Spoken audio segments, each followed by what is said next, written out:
Banyak yang kita ajukan tidak disetujui oleh Menteri Keuangan.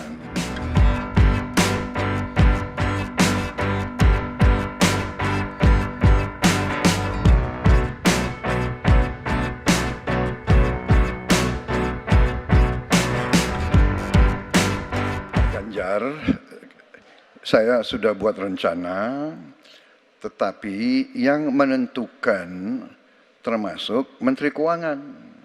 Dan masalah yang kita hadapi, tolong ya, saya memang sudah jadi Menteri Pertahanan 4 tahun, tetapi kita diganggu oleh COVID 2 tahun, di mana terjadi refocusing.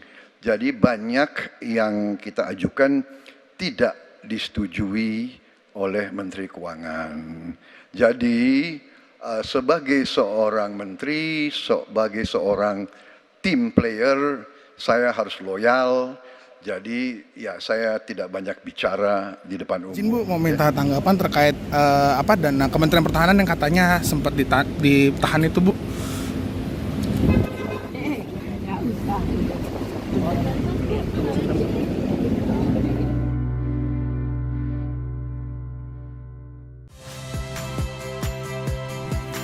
Saya Harjuno Pramendito. Saksikan program-program Kompas TV melalui siaran digital, pay TV, dan media streaming lainnya. Kompas TV, independen, terpercaya.